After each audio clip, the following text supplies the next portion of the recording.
After World War II, the US and Soviets hated each other. They started a massive nuclear arms race, building enough world-ending weapons to destroy everything several times over. But America secretly gained a huge geographical advantage first. They decided to quietly park some extremely dangerous nuclear missiles right on the Soviet Union's absolute front doorstep. By placing these Jupiter missiles in Italy and Turkey, America could theoretically strike Soviet targets in minutes. The USSR was completely surrounded and feeling incredibly vulnerable to attack. Premier Khrushchev was furious. He absolutely hated staring down American warheads every morning while eating his breakfast, realizing his own missiles could not easily reach American soil yet. Meanwhile, a rugged rebel named Fidel Castro successfully overthrew the Cuban government. He established a new regime and suddenly found himself needing powerful friends to survive impending threats. President Kennedy authorized the Bay of Pigs invasion to quickly remove Castro. It failed spectacularly, leaving Kennedy sweating profusely while looking like a completely incompetent military leader. Fearing another American attack, Castro vigorously puffed his massive cigar and urgently begged the Soviet Union for heavy weapons to protect his newly established socialist tropical island paradise. Khrushchev suddenly had a brilliantly terrifying idea. Why not give America a taste of its own medicine by sneaking some nuclear surprises right into their own cozy backyard?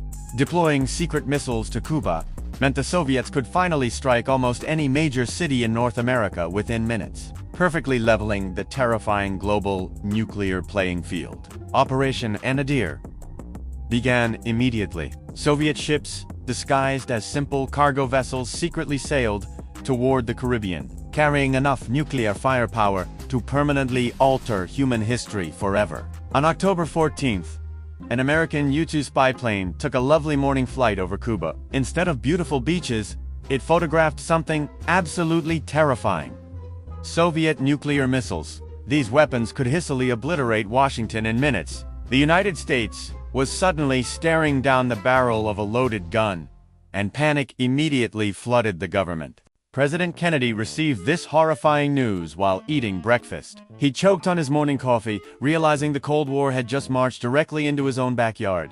Why did the Soviets do this?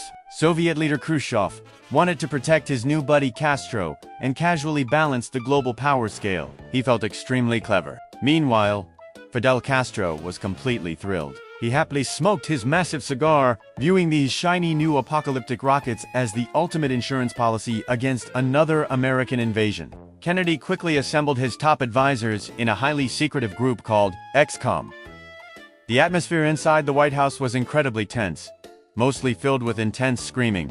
The military generals slammed their fists on the table, fiercely demanding an immediate airstrike followed by a full ground invasion. They wanted to crush Cuba right away.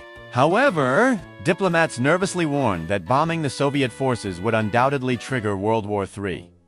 Everyone suddenly pictured the entire world turning into a giant radioactive wasteland, desperately wanting to avoid human extinction.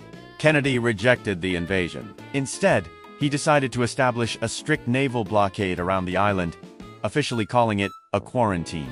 The blockade line was officially drawn. Now, the entire globe held its collective breath, nervously waiting to see if Soviet ships would actually try to cross it. President Kennedy finally went on national television. Sweating heavily, he exposed the secret Soviet nuclear missiles hidden in Cuba to a totally shocked American public. Rather than starting a fight, the US announced a naval quarantine. American ships formed a line around the island and waited to see if the Soviets would test it. But the Soviet cargo ships kept sailing directly toward the blockade. The whole world held its breath as a catastrophic maritime collision course became absolutely inevitable. It was the ultimate geopolitical staring contest. Kennedy and Khrushchev locked eyes across the globe, each desperately waiting for the other guy to blink first. Beneath the waves, things were intensely terrifying. A claustrophobic Soviet submarine commander faced American depth charges, completely cut off from Moscow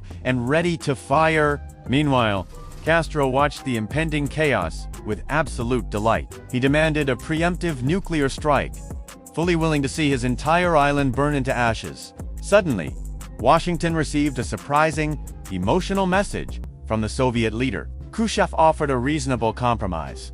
hinting he would actually remove the dangerous nuclear weapons. But before Kennedy could even celebrate, a second, incredibly aggressive letter arrived. This one violently demanded the removal of American Jupiter missiles stationed in Turkey.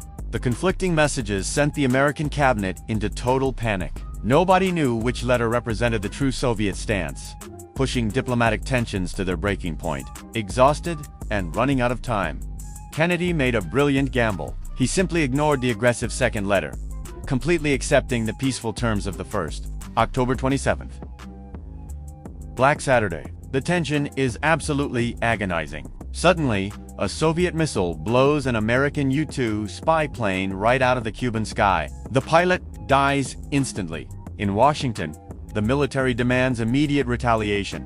President Kennedy feels immense pressure. He wipes his face, knowing that one wrong move could mean global nuclear war. Meanwhile, in Havana, Castro is absolutely thrilled about the escalation. He fiercely urges the Soviets to launch a preemptive nuclear strike against the United States without any hesitation.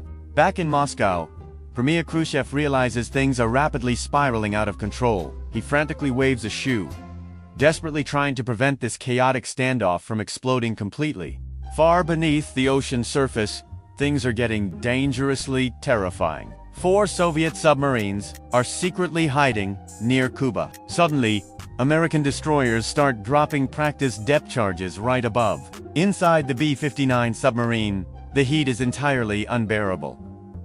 The crew has lost all radio contact with Moscow. Deep underwater explosions brutally rock the tiny, suffocating metal tube. Exhausted and completely cut off, the highly stressed Soviet captain believes World War III has already started. He fiercely orders his men to prepare their secret nuclear torpedo. Launching this devastating weapon requires unanimous consent from 3 senior officers on board. The captain and the political officer angrily insert their launch keys. The apocalypse is mere seconds away. But wait. Second-in-command Vasily Arkhipov bravely steps forward. Calmly defying his furious captain, he flatly refuses to turn his key, demanding they surface and contact military headquarters immediately. Arkhipov successfully talks them down. The submarine slowly surfaces, avoiding catastrophic disaster. Thanks to one stubborn Russian officer, humanity barely survived the absolute darkest day in modern history. The world was literally seconds away from nuclear annihilation. President Kennedy was sweating buckets, trying to figure out how to stop the apocalypse without looking weak. So, Bobby Kennedy snuck out in the dead of night to secretly meet with Soviet Ambassador Anatoly. It was time for a very desperate, hush-hush chat. The public deal was simple. America boldly promised never to invade Cuba. In return, the Soviets would pack up their shiny new missiles and go home. But wait. There is a massive catch. The Soviets demanded the United States quietly remove their own nuclear missiles stationed right on the Soviet border. America agreed to quietly take the missiles out of Turkey, but only if it stayed a secret. If the news got out, the whole deal would collapse.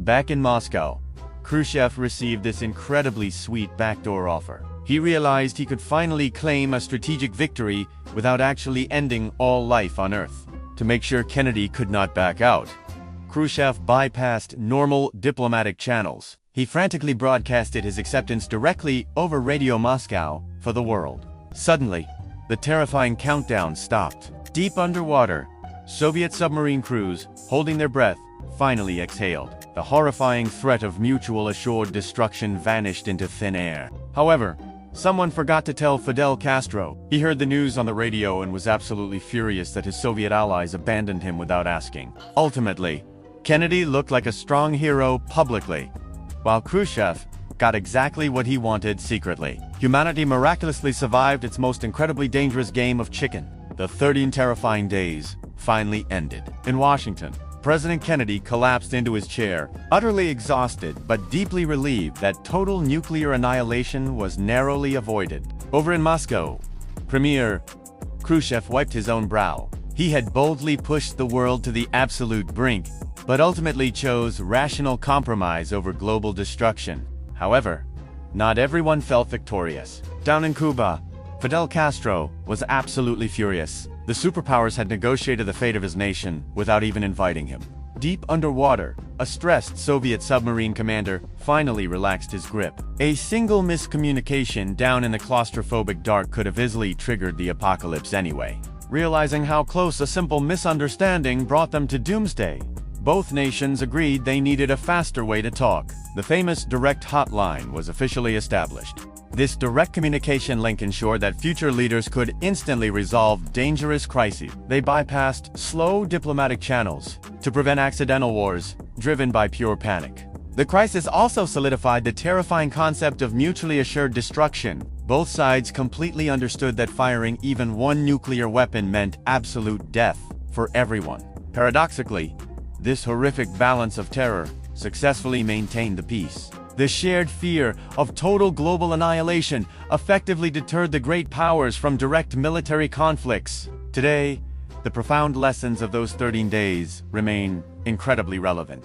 Modern leaders still face the exact same dangers regarding miscalculation, miscommunication, and sudden escalating tensions.